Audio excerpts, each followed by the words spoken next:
Thank you for joining me today. It's Brian Gubernick, and welcome to the No Days Off podcast, where we believe that every single day brings a new opportunity to get better.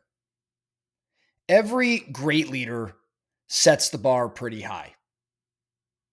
You got to where you are because you likely refused to settle.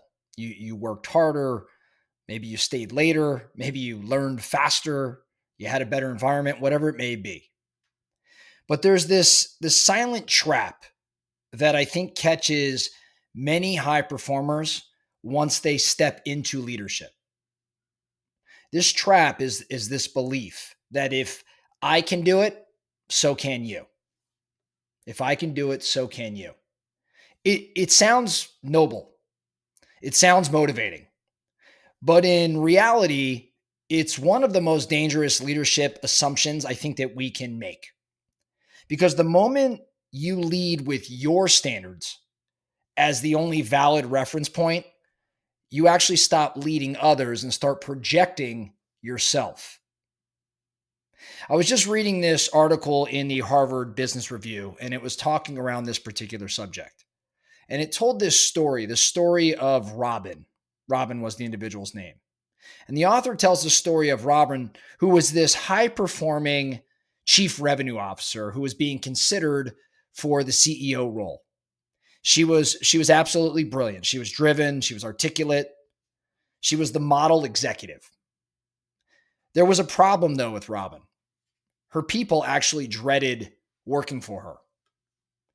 Robin expected everyone to operate with her same level of intensity.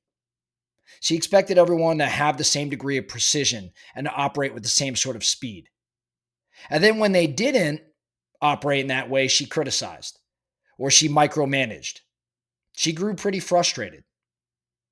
See, to her, she viewed that as accountability, but to them, it was more demoralizing than anything else. She thought she was motivating her people or her team to reach greatness. But in truth, she was actually crushing their confidence. She was stalling her own advancement as a result of that. Because leadership, I think Robin was soon to learn, wasn't about or isn't about replication, it's about translation. This mindset, this idea that if I can do it, so can you, it comes from something that psychologists call naive realism. Naive realism is the belief that we see the world as it truly is, and others should see it the same way. But of course, people, you and me, we don't all share the same wiring. We don't have the same experiences. We don't have the same timing or the same bandwidth. So what's easy for you might be intimidating for me. And what's obvious to you might be brand new to me. And when you start to impose your lens on everyone else, you don't raise their standard, you create this invisible friction. And that invisible friction stops growth. I think the best leaders understand that it's not about my way, it's about their way towards achieving our goal. I think that if you're wondering whether this hidden blocker might be holding you back, I think you could actually check yourself.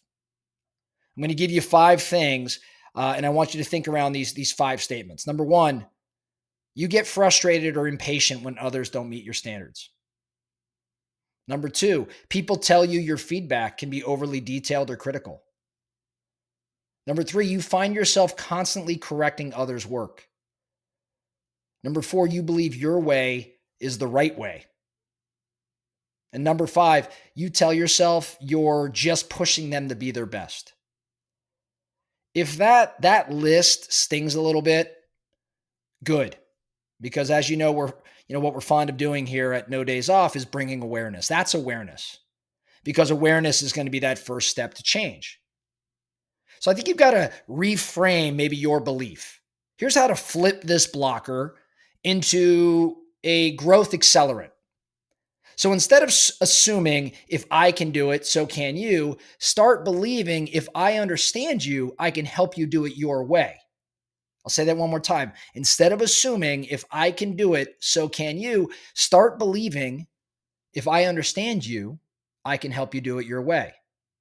I think that that small reframe transforms your leadership from this projection I was talking about earlier, more so to empowerment. The author of the article, Wilkins was the name of the author, lays out this series of powerful ways that I think you could live this out.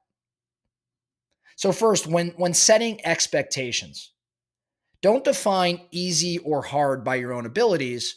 Instead, let's ask the question, hey, what does a great outcome look like to you? What does a great outcome look like to you? Then tailor your support around their skill and their readiness. Number two, when you're developing people, stop prescribing and start maybe doing a little bit more discovery. Ask, what does growth look like for you right now? See, maybe their next step isn't what you think. Number three, when managing conflict, don't rush in to fix it. Instead, ask, hey, what's your read on what's going on? In other words, let them process before you prescribe. Number four, when delegating, be clear about the what, but maybe be a bit more flexible about the how. So be clear about the what, but be flexible about the how. Maybe you would ask, hey, how would you approach this project, or how will you approach this project? I think their path might actually surprise you, and that's kind of the point. And then lastly, number five, when they miss the mark, try to lead with more curiosity and not criticism. Maybe you ask, hey, what do you think went off track? Or, hey, what support would help you most next time? That's how you begin to develop thinkers and not just followers. Going back to the story of Robin eventually caught herself. She started inviting her team into decisions. She started creating open forums for input. She shared her own mistakes publicly. And no surprise, some things started to change. Her people stopped fearing her and started trusting her. Now, this certainly took time, but eventually they stopped fearing her and they began to lean into and trust her as a leader. Her team began performing not for her, but they actually performed with her. Now, in the story, Robin eventually did become the CEO. And it wasn't because she demanded excellence, which is what she thought it was going to all be about. It was because she developed it in others. So the lesson here, many top performers secretly believe their success is proof of the formula. But I don't think that leadership is about cloning your journey. I think it's about creating the environment where other journeys can actually thrive. So when you set standards based on who you are, you limit your impact. When you set standards based on who they can become, you potentially multiply it. So here's your challenge this week. Here's your action item. I want you to take one team member that you've been frustrated with, and instead of correcting them, try to coach them a little bit more. Maybe ask these three questions in your next one-on-one. First, what does success look like to you on this project or whatever it is they're pursuing? What does success look like? Second, what kind of support helps you perform best? And then number three, how can I help you grow in a way that feels meaningful to you? And then just simply listen and do so without inserting your story. You might find that your leadership grows the moment you stop trying to make others more like you and you start helping them become the best version of themselves. So in summary, the best leaders don't say do it my way. The best leaders say, "Hey, let's find your way." And I think that's how standards stop becoming ceilings or stop being ceilings and start becoming these launch pads.